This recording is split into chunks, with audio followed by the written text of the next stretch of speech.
আসসালামু আলাইকুম। আশা করি সবাই ভালো আছেন। আজকের ক্লাসে আমরা শিখব সফটওয়্যারের কিছু ইম্পর্টেন্ট টুলস এবং এগুলোর কিছু ব্যবহার আমরা শিখব। সো সফটওয়্যারের টুলস বলতে আমরা সর্বপ্রথম এখানে বাঁ পাশে প্যানেলের মধ্যে যে টুলসগুলো আছে ওগুলোকে শিখব। সো সবার আগে টুলসগুলোর নাম আমরা শিখে নিই। মাউসটাকে জাস্ট আপনি ড্র্যাগ করে টুলসগুলোর উপর নিয়ে গিয়ে ছেড়ে দিলেই এখানে নিচে মাউসের নিচে টুলসের নাম এবং এর শর্টকাট কি সহ দেখাবে। এটি হচ্ছে গিয়ে সিলেকশন টুলস। সিলেকশন টুলের কাজ হচ্ছে গিয়ে লাইক আমি জাস্ট দেখানোর জন্য এখানে একটা কালার দিয়ে দিচ্ছি। সিলেকশন টুলের কাজ হচ্ছে গিয়ে ধরুন এটা যে কোনো একটা ডিজাইন অবজেক্ট অথবা কোনো একটা এলিমেন্টস আমরা সফটওয়্যার আনলাম। সো ডিজাইনকে আমরা তো এক জায়গায় রেখে তো ডিজাইন করতে পারি না, ঠিক না? এটাকে আমরা যে কোনো জায়গায় যে কোনোভাবে মুভমেন্ট করার জন্য অথবা সরাতে হতে পারে, যে কোনো জায়গায় প্লেস করতে হতে পারে, যে কোনো জায়গায় নিয়ে যেতে হতে পারে। সেক্ষেত্রে এই যে এখানে জাস্ট সিলেকশন টুলটা আছে অথবা কিবোর্ডের ভি প্রেস করলে এই সিলেকশন টুলটা অ্যাক্টিভ হয়ে যাবে। তখন মাউসের মাধ্যমে মাউসের লেফট বাটন ক্লিক করার মাধ্যমে অবজেক্টটিকে আমরা মুভ করতে পারবো। এই যেখানে যেটা দেখতে পাচ্ছেন এটাকে বলে ডিরেক্ট সিলেকশন টুল। এটা হচ্ছে গিয়ে খুব পাওয়ারফুল একটি টুল। কিবোর্ডের এ প্রেস করার মাধ্যমে এই ডিরেক্ট সিলেকশন টুলটি অ্যাক্টিভ হয়ে যায়। সো এই টুলসটার কাজ হচ্ছে গিয়ে মূলত আমরা অনেকভাবে করতে পারি। যেমন এটার আরও অ্যাডভান্স আমরা ব্যবহার শিখব, কিন্তু সর্বপ্রথম একটা জিনিস আমাদের সবসময় মাথায় রাখতে হবে, এই টুলসটার মাধ্যমে আমরা যে কোনো শেপকে মডিফাই, মুভ বলেন, মডিফাই বলেন, অনেক কিছুই করতে পারবো। যেমন আমরা যে কোনো একটা শেপ অথবা অবজেক্ট নিলে এখানে দেখতে পারবো এই যে মাউসটা নিয়ে যাওয়ার পরে এখানে পিঙ্ক কালার একটি লেখা দেখা যাচ্ছে অ্যাঙ্কর। সো এই ডিরেক্ট সিলেকশন টুলটার মাধ্যমে আমরা যে কোনো অ্যাঙ্কর পয়েন্টকে সিলেক্ট করে ওটাকে ইচ্ছা মতো করে ড্র্যাগ করতে পারবো, মুভ করতে পারবো, অথবা চাইলে ওটাকে আমরা কিবোর্ডের ব্যাক স্পেস ক্লিক করার মাধ্যমে ডিলিট করে দিতে পারবো, ঠিক আছে? এবং অ্যাঙ্কর পয়েন্টের পাশে যে এখানে কার্ভ পয়েন্ট দেখা যাচ্ছে, এই কার্ভ পয়েন্টে ক্লিক করার মাধ্যমে এবং মাউসের লেফট বাটন ক্লিক করে আমরা যে কোনো শেপকে এভাবে ড্র্যাগ করে কার্ভ করে দিতে পারবো। চাইলে এখানে যতগুলো কার্ভের জন্য যে পয়েন্টগুলো দেখা যাচ্ছে সবগুলোকে আমরা শিফটের মাধ্যমে সিলেক্ট করে তা করতে পারবো এবং একসাথে ড্র্যাগ করে তা কার্ভ করতে পারবো, অথবা একটা একটা সিলেক্ট করেও করতে পারবো। এবং সবগুলোর উপর যদি আমরা ডাবল ক্লিক দিই সেক্ষেত্রে আমরা আমাদের ইচ্ছা মতো অনুযায়ী এটাকে একটা কার্ভের শেপ দিতে পারবো এবং এখান থেকে তার কতটুকু সাইজ দরকার হবে তা আমরা সিলেক্ট করে দিয়ে ওকে দিলে তা ওই কার্ভ পয়েন্টে চলে যাবে। সো ডিরেক্ট সিলেকশন টুলের আরও অনেক কাজ আছে, আমরা এগুলো যখন আরও অ্যাডভান্স ক্লাসে যাব আমরা আরও অ্যাডভান্স টেকনিকগুলো শিখবো, কিন্তু আপাতত ক্ষেত্রে সফটওয়্যারের মাধ্যমে ডিজাইন করা শিখতে হলে এই বিষয়গুলো জানা খুবই দরকার। যেমন আরও কিছু বিষয় জানা দরকার। এটাকে আমরা একটা কালার দিলাম। সো ডিজাইনে অনেক সময় আমাদের অনেকগুলো ফাইল হতে পারে, একটা এক জায়গায় থাকতে পারে, ঠিক আছে? সো এই বেসিক বিষয়গুলো একটু মন দিয়ে দেখে নেবেন এবং মুখস্থ করার ট্রাই করবেন। অবশ্যই এগুলো মুখস্থ করার কিছু নেই, আস্তে আস্তে আমরা সফটওয়্যার দিয়ে এতই ডিজাইন করবো যে এগুলো আমাদের মুখস্থ হয়ে যেতে বাধ্য, ঠিক আছে? সো আমি এক একটি কালার দিয়ে দিলাম বোঝার যাতে সুবিধা হয়। সো এখানে জিনিস একটা মনে রাখতে হবে, লাইক আমরা যখন মোবাইলে কিছু মার্ক করি সেক্ষেত্রে প্রেস করে ধরে রাখে, কিন্তু এখানে আমরা যদি মার্ক করে একটা একটা সিলেক্ট করতে যাই সেক্ষেত্রে কীভাবে করবো? এটাকে সিলেক্ট করলাম, দেন এটাকে যদি আমরা সিলেক্ট করি এখান থেকে কিন্তু সিলেকশনটা ছুটে যাচ্ছে। সেক্ষেত্রে আমরা দুইভাবে করতে পারি, যদি এভাবে ড্র্যাগ করে করি সেক্ষেত্রে সবগুলো একসাথে সিলেক্ট হবে, অথবা এভাবে ড্র্যাগ করে যদি আমরা করতে পারি, খুব এক্সপার্ট হই, সেক্ষেত্রে এভাবে ড্র্যাগ করে আমরা সিলেক্ট করতে পারি। বাট একদম বেসিক এবং সহজ সিস্টেম হচ্ছে গিয়ে শিফট চেপে ধরবেন এবং মাউসের লেফট বাটন ক্লিক করবেন যে অবজেক্ট অথবা এলিমেন্টসটাকে আপনি সিলেক্ট করতে চাচ্ছেন। সিলেক্ট করার পর এবং ওইটার সাথে অন্য আরেকটি যে এলিমেন্টটাকে আপনি সিলেক্ট করতে যাচ্ছেন ওটাকে আপনি মাউসের লেফট বাটন ক্লিক করার মাধ্যমে সিলেক্ট করবেন, ঠিক আছে? সেখানে আরেকটা অপশন আছে, যদি আপনি অনেকগুলো এলিমেন্টসকে একসাথে আপনি গ্রুপ করতে চান, মানে গ্রুপ হচ্ছে কি দলবদ্ধ একটা জায়গায়, মানে সবগুলোকে একটা গ্রুপ করে ফেলো। লাইক আপনার একটা ফ্রেন্ড আছে যার নাম এ, আরেকজন ফ্রেন্ড আছে যে বি, এবং আপনার আরও অনেক ফ্রেন্ড আছে, কিন্তু এ এবং বি আপনারা দুজন আপনারা এই তিনজন মিলে একটি গ্রুপ সো গ্রুপ মানে হচ্ছে কি আপনারা একটি গ্রুপ মানে এই গ্রুপটার আন্ডারে আপনারা সবাই থাকবেন, আপনারা এই 3 জন থাকেন মূলত। সো আপনি এই ইয়েলো কালার এবং ব্ল্যাকটাকে গ্রুপ করতে যাচ্ছেন। ইয়েলো কালারটাকে একবার সিলেক্ট করবেন, শিফট চেপে এটাকে একবার সিলেক্ট করবেন, দেন কন্ট্রোল জি দিলে এটা গ্রুপ হয়ে যাবে। তখন আপনি একটাকে নাড়ালেই অন্যটি সহ নড়ে যাবে, মুভমেন্ট হয়ে যাবে। এবং এটাকে যদি আপনি আবার আনগ্রুপ করতে চান, যে কোনো একটিকে সিলেক্ট করে মাউসের রাইট বাটন ক্লিক করবেন, দেন এখান থেকে আনগ্রুপ ক্লিক দিবেন, এটা আনগ্রুপ হয়ে যাবে। সো এখানে আরেকটা জিনিস কপি করব কিভাবে, অলটা ক্লিক করে যে অবজেক্টটাকে আপনি কপি করতে যাচ্ছেন অলটা ক্লিক করে রাখবেন, দেন মাউসের লেফট বাটন ক্লিক করে যেটাকে আপনি কপি করতে যাচ্ছেন ওটাকে ড্র্যাগ করে নিয়ে আসবেন। এবং মনে রাখবেন সবার আগে মাউসটা ছাড়বেন, দেন কমান্ড দেওয়া অল্টার কিটা ছেড়ে দেবেন, সেক্ষেত্রে কপি হবে। যদি আপনি আগে অল্টারটা ছেড়ে দেন এবং এরপর যদি মাউসটা ছাড়েন সেক্ষেত্রে কিন্তু কপি হবে না।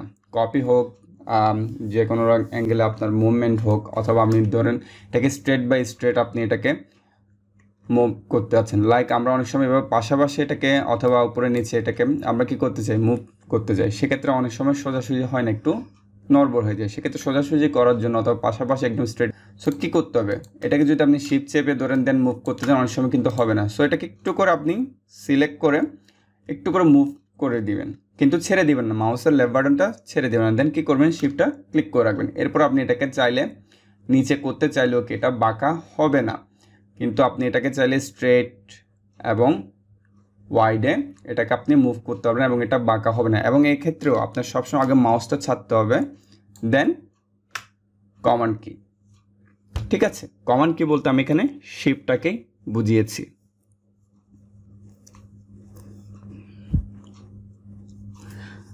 আরেকটা জিনিস মাথায় রাখতে হবে, আমরা যদি পাশাপাশি অনেকগুলো কপি করতে যাই, লাইক একটা কপি করলাম দেন আরেকটা কপি, সেইভাবে কপি করতে আমাদের অনেক সময় চলে যাবে। সেক্ষেত্রে আমরা যদি একদম স্ট্রেট বাই স্ট্রেট, সেটা আমরা উপর নিচে চাইলেও করতে পারি অথবা পাশাপাশি চাইলেও করতে পারি। কী করব, অলটা ক্লিক করে এটাকে কপি করব, ঠিক আছে, দেন মাউসের লেফট বাটনটা ছেড়ে দেব, এরপর কিবোর্ডের কি যেগুলোর মাধ্যমে কমান্ড দিয়েছি তা ছেড়ে দিব। ছেড়ে দেওয়ার পর কী করব, কন্ট্রোল চেপে ধরে জাস্ট ডি প্রেস করব।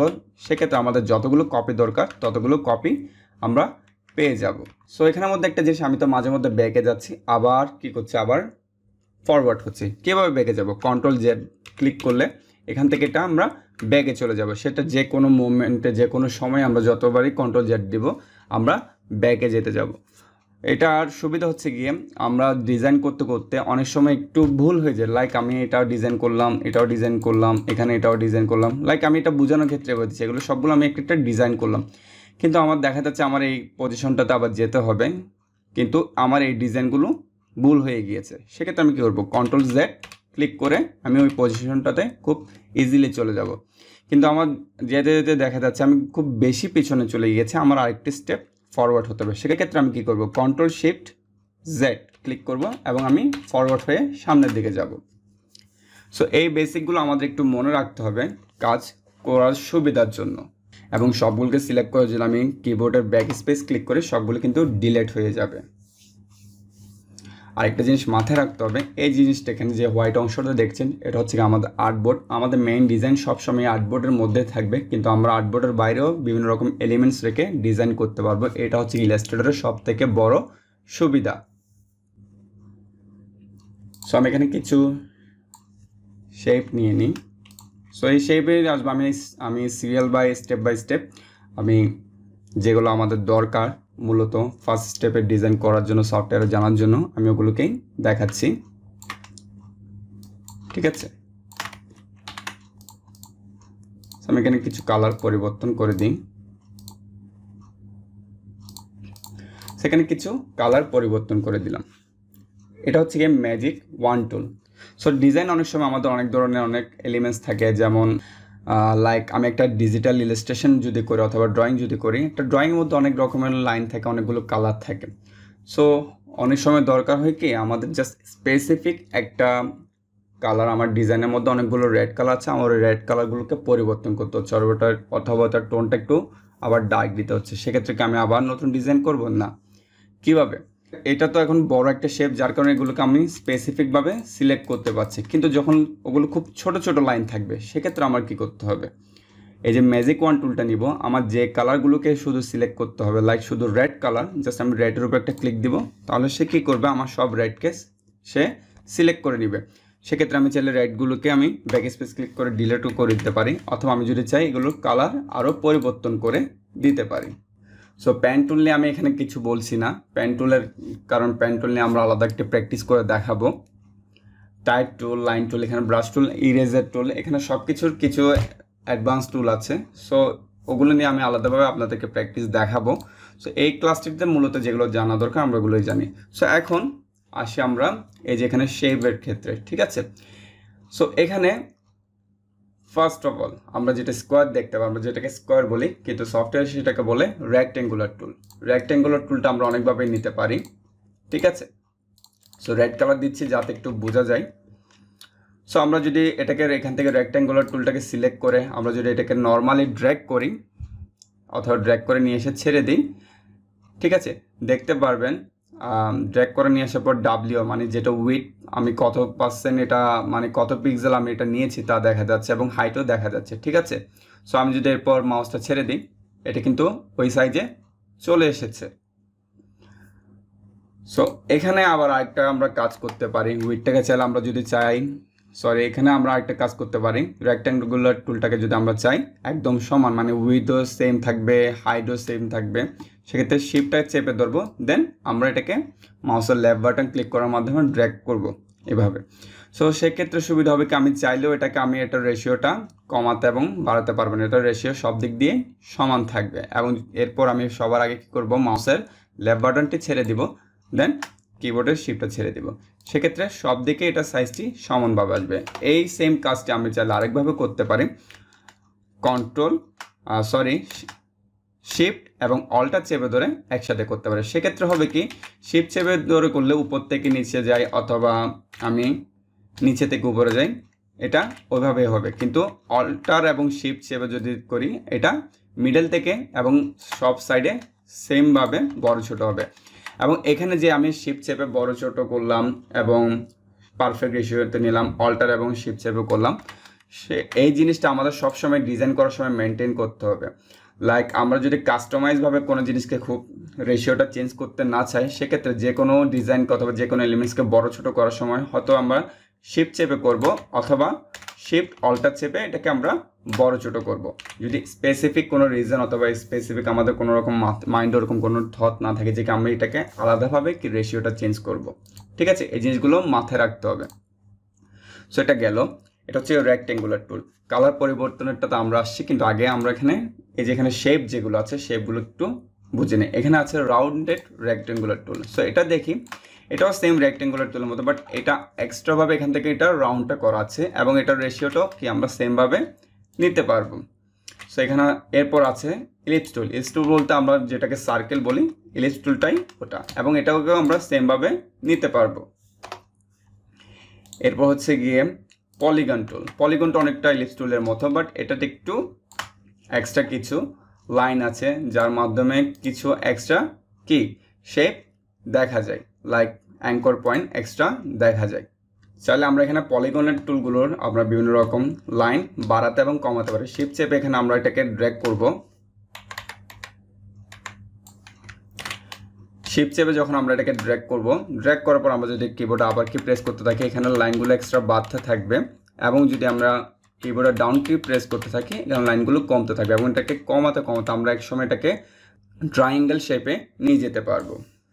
সেমভাবে আমরা এখানে স্টার্ট টুলটাকেও নিয়ে এসে আমরা যদি ছেড়ে দিই, এটা স্টার্ট টুলে চলে যাবে, এবং স্টার্ট টুলের এই যে স্টারের পয়েন্টগুলোকে আমরা বাড়াতে এবং কমাতে পারবো, এবং এটাও এক সময় কমতে কমতে ট্রায়াঙ্গেল শেপে চলে যাবে। সো আপাততর ক্ষেত্রে আমাদের এই শেপের এই জিনিসগুলো, এই ব্যবহারগুলো জানা দরকার। সো এখন আসি কালারের ক্ষেত্রে। সো আমি শেপটা নিলাম, কালার। সো আমরা একটা শেপ নেওয়ার পর এই যে এখানে মাউস রাখার পর যেটা লাইন দেখাচ্ছে, এটা হচ্ছে গিয়ে প্যাথ, ঠিক আছে। এই প্যাথের এখানে ভেতরে যে অংশটা থাকবে সেটা হচ্ছে গিয়ে ফিল কালার, এবং বাইরে যে অংশটা থাকবে এটা হচ্ছে কি স্ট্রোক কালার। ফিল কালার মানে কি, ফিল মানে হচ্ছে গিয়ে ফুল ফিল করে থাকা, ফুল বডি, লাইক আপনার বডির মধ্যে ফিল কালার দিয়েছেন, অথবা লাইক আপনার একটা জামা, আপনার একটা কাপড়ের যেটা মেন কালার থাকে ওটা হচ্ছে কি ফিল কালার। এবং আপনার কাপড়ের যদি আপনি এক্সট্রা কোনো বাইরে কোনো কালার দিয়ে থাকেন অথবা লাইক আপনার কাপড়ের আপনি স্লিপসের মধ্যে আলাদা একটা কিছু লাইন দিলেন স্ট্রোক হিসেবে ব্যবহার করলেন, তখন এটা স্ট্রোক কালার। সো একদম সহজ ভাষায় হচ্ছে গিয়ে লাইক এটা আমরা একটা শেপ নিলাম, শেপটার বাইরে যে কালারটা আসবে যদি আমরা এক্সট্রাভাবে দিতে যাই সেটা স্ট্রোক কালার হবে, এবং ভেতরে যেটা থাকবে সেটা হচ্ছে ফিল কালার। সেটা হচ্ছে গিয়ে ফিল কালারের প্যানেল, এবং এখান থেকে আমরা যে কালারটা ইচ্ছা আমরা ওইভাবে ওটা চেঞ্জ করতে হবে, এবং আপনাদেরকে কালারের উপর আলাদা একটি ক্লাস করানো হবে এখানে, যার মাধ্যমে আপনারা আরও বিভিন্ন রকম কালার ক্রিয়েট এবং কালারের ব্যবহার শিখতে পারবেন। বাট আপাতত ক্ষেত্রে এই বিষয়গুলো জেনে রাখা খুবই দরকার। সো এখানে বিভিন্ন রকম কালার আছে, সো এগুলো সবগুলো হচ্ছে ফিল কালার। সো আমরা এখানে যদি চাই আমরা এখানে এই যে নানে যদি ক্লিক দিই, ঠিক আছে, সেক্ষেত্রে কিন্তু এখানে ফিল কালারটা চলে গেছে। কিন্তু সো এর মানে এটাই না যে কি আমার শেপটা এখানে নেই। যদি আমি এখান থেকে এইভাবে মাউসটা ড্র্যাগ করি সেক্ষেত্রে কিন্তু আমার কি শেপটা সিলেক্ট হয়ে যাচ্ছে। এর মানে কি আমার শেপটা আছে কিন্তু আমার এখানে আমি কোনো রকম একটা ফিল কালার, মানে আপনি যদি এখন একটু চিন্তা করে দেখেন আপনার যে আপনার বডিটা আপনার কোনো কালারই নেই, একদমই ইনভিজিবল, সেক্ষেত্রে আপনি কিন্তু থাকবেন কিন্তু আপনাকে ভিজিবল দেখাবে না। এখানেও সেম কাজটি হয়েছে, এখানে কালারটা আমরা নান করে দেওয়াই এটা ইনভিজিবল হয়েছে। সো আমরা যদি আবার এটাকে সিলেক্ট করে যদি এখানে কালার দিয়ে দিই সেটা কিন্তু ভিজিবল হয়ে যাবে, ঠিক আছে। অনেক সময় আপনাদের প্রথম ক্ষেত্রে যদি এরকম নান হয়ে যায় সেক্ষেত্রে আপনারা এখানে কোনো শেপ আছে কি না নাই, এটা মাউস ড্র্যাগ করলে মাউস অনেক সময় কি মানে আপনি হয়তো মাথায় এসেছে আপনার যে কি আপনি এখানে শেপ নিয়েছেন বাট কালারটা আপনি দেননি, যার কারণে এখন শেপটা খুঁজে পাচ্ছেন অথবা ডিজাইন অথবা এলিমেন্টসটা আপনি খুঁজে পাচ্ছেন না, সেক্ষেত্রে আপনি বিভিন্ন জায়গায় ড্র্যাগ করলেন কিন্তু খুঁজে পাচ্ছেন না, এরকম হতে পারে। সেক্ষেত্রে একটি বেটার সলিউশন হচ্ছে গিয়ে কন্ট্রোল এ দিবেন। কন্ট্রোল এ দিলে আপনার আর্টবোর্ডের যে কোনো কর্নারে অথবা বাইরে হোক কিছু থাকলে তা অটোমেটিক্যালি যতগুলো থাকবে সিলেক্ট হয়ে যাবে, এটা করতে পারেন। অথবা কন্ট্রোল ওয়াই ক্লিক করবেন, সেক্ষেত্রে শেপগুলোকে দেখাবে কিন্তু কালারলেস অবস্থায় দেখাবে, এবং আবার কন্ট্রোল ওয়াই দিলে সেম পজিশনে এটা ফেরত যাবে। সো এভাবে করে কি আমরা কালার পরিবর্তন করতে পারি। সো নান মানে এটাই মাথায় রাখতে হবে, যদি শেপ দিয়ে কোনো শেপ অথবা ডিজাইন ক্রিয়েট করে যদি আমরা ওটা কালারটাকে নান করে দিই সেক্ষেত্রে ওটা ইনভিজিবল হয়ে যাবে, কিন্তু ওই এলিমেন্টসটা ওইখানে ঠিকই ভিজিবল থাকবে, ঠিক আছে। এখন আসি স্ট্রোক কালার। এই যে এখান থেকে যদি আমরা স্ট্রোক কালারটাকে এখন কি অন করে দিই, এখানে দেখতে পারবেন, আমি একটু জুম করে দেখাই, স্ট্রোক কালারটা দেখা যাচ্ছে, ঠিক আছে। সো স্ট্রোক কালারটা দেখা যাচ্ছে, এবং এই স্ট্রোক কালারটা চাইলে আমরা পরিবর্তন করতে পারবো, এবং এটার ডিপনেস মানে সাইজটা আমরা বাড়াতে এবং কমাতে পারবো। আমরা যদি শিফট চেপে এখানে আপার অ্যারো কিটা আমরা যদি প্রেস করতে থাকি মাউসের লেফট বাটনের মাধ্যমে এটা 10 পয়েন্ট করে বাড়বে, এবং যদি আবার ডাউনটা প্রেস করে শিফট প্রেস করে 10 পয়েন্ট করে কমে যাবে। সেখানে কোনো পয়েন্ট নেই, মানে এটা এখন কোনো পয়েন্টেই নেই, মানে এটা একদম জিরোতে চলে গেছে, সেই কারণে এটা দেখা যাচ্ছিল না। এখন যদি আমরা এটা চাই বাড়িয়ে দিতে বাড়াতে পারবো। সেখানে ইউনিফর্ম এবং বেসিক অনেকগুলো সিস্টেম আছে, এগুলো আমরা আস্তে আস্তে শিখবো। অপাসিটি এগুলোর কাজ আমরা আস্তে আস্তে শিখবো, বাট আপাততের ক্ষেত্রে এগুলো জানা খুবই দরকার। সো এখানে কালারও আমরা চাইলে পরিবর্তন করতে পারবো। সো আমি একটা জিনিস আপনারা হয়তো খেয়াল করছেন, আমি বারবার জুম করছি, জুম আউট করছি, ডিজাইনকে আপস অ্যান্ড ডাউন করছি, ঠিক আছে। সো এটা কীভাবে করবো? ফার্স্ট অফ অল স্ক্রল কীভাবে করবো? এই যে আমাদের মাউস যে একটা হুইল আছে, আমরা উপরের দিকে ঘোরালে এটা উপরের দিকে যাবে, এবং নিচের দিকে ঘোরালে এটা নিচের দিকে যাবে, এবং এখানে যে ডিজাইন এখানে যে একটা হ্যান্ডেল আছে এটাকে আমরা যদি বাম সাইডে নিই এটা বামের দিকে যাবে, এবং যদি এটাকে আমরা রাইট সাইডে নিই মানে ডান সাইডে নিই এটা ডানের দিকে যাবে। এবং আমি জুম ইন জুম আউট কীভাবে করবো, ঠিক আছে। অল্টার ক্লিক করে রেখে কিবোর্ডে অল্টার ক্লিক করে রেখে আমরা যদি মাউসের হুইলটাকে জুম করতে থাকি, মানে যে পজিশনে নিয়ে গিয়ে আমরা জুম করব মাউসটাকে ওইটা ওই পজিশনে এটাকে জুম করতে থাকবে, এবং ডাউনের দিকে হুইলটাকে ঘোরালে এটা জুম আউট হবে, ঠিক আছে। এবং কন্ট্রোল এ, লাইক এখানে অনেকগুলো ডিজাইন ধরে নিলাম, ঠিক আছে। কন্ট্রোল এ যদি আমি ক্লিক করি আমাদের ডিজাইনের ফাইলটিতে যতগুলো এলিমেন্টস আছে সবগুলোই সিলেক্ট হয়ে যাবে। কন্ট্রোল এ যদি আমরা প্রেস করি, ঠিক আছে। আরেকটা জিনিস সেটা হচ্ছে যে আমরা কপি করে পেস্ট করবো কীভাবে, ঠিক আছে। সো কপি আমরা চাইলে অল্টার ক্লিক করে এভাবেও করে কপি করতে পারি, অথবা কন্ট্রোল সি এবং কন্ট্রোল ভি যদি আমরা প্রেস করি সেই ক্ষেত্রেও কপি হবে। অনেক সময় হয়তো আবার অন্য একটা ফাইল থেকে আমার ডিজাইনটাকে কপি করে আনতে হচ্ছে, সেক্ষেত্রে আমরা কন্ট্রোল সি এবং কন্ট্রোল ভি দিয়ে আনতে পারি, অথবা কাট করে আনতে চাইলে কন্ট্রোল এক্স দিয়ে এটা কাট করে আনতে পারি, এবং ফাইলটাতে ক্লিক দিয়ে কন্ট্রোল ভি প্রেস করে ওইটা আনতে পারি। অথবা সেম ডিজাইনটার উপরে যদি আপনি ডিজাইনটাকে কপি পেস্ট করতে চান কন্ট্রোল সি কন্ট্রোল এফ, তাহলে এটা গেল কপি হয়ে ফরওয়ার্ড হয়ে পড়লো। যদি এই জিনিসগুলো একটু এখন জটিল রাখতে পারে, কিন্তু আস্তে আস্তে এগুলো খুব সহজ হয়ে যাবে। আমি এই বিষয়গুলো এখন থেকে বলে রাখছি যাতে করে আপনার ডিজাইন করতে খুবই সুবিধা হয়। এখানে আরেকটা বিষয় জানতে হবে, সেক্ষেত্রে ধরুন এটা একটি ডিজাইন, সো আমরা চাইলে যে কোনো ডিজাইনকে লক করে রাখতে হবে। লক মানে হচ্ছে কি আমি এই ডিজাইনকে চাইলেও আর কোনো রকম নড়াচড়া করতে পারবো না, যেমন Ctrl+2 দিয়ে আমরা এটাকে লক করে রাখতে পারি। লাইক এটাকেও সিলেক্ট করলাম, Ctrl+2 প্রেস করলাম এবং এটা লক হয়ে গেল। এবং আমি যদি চাইও, এখন কি আবার দেখাচ্ছি, এটা আপনাদের একটু বুঝতে সমস্যা হবে কারণ আমি এখানে Ctrl+C Ctrl+F দিয়েছিলাম, যার কারণে এখানের উপর আরেকটি ফাইল হয়ে গিয়েছিল, যার কারণে Ctrl+2 দিয়ে এটাকে লক করার পরে কিন্তু কি উপরে যে ফাইল নিচে যে ফাইলটা ছিল ওইটা লক হয়নি এবং ওটাকে আমি মুভ করতে পারছি। কিন্তু এখন দেখুন এটাকে আমি চাইলেও কিন্তু কি কোনোভাবে মুভ করতে পারছি না, বিকজ অফ এটা লক হয়ে গিয়েছে। ডিজাইন করার সময় এই জিনিসগুলো খুবই দরকার। সো এখন আমি এটাকে যদি আবার মুভ করতে চাই, সেক্ষেত্রে আমি কি করবো, অবজেক্টে যাব এবং এখান থেকে আনলক করে দিব। ঠিক আছে, সো এই ক্লাসটিতে আপাতত এই বেসিকগুলো জানলেই আমাদের হয়ে যাবে। আশা করি বিষয়গুলো আপনারা বুঝতে পেরেছেন। ধন্যবাদ।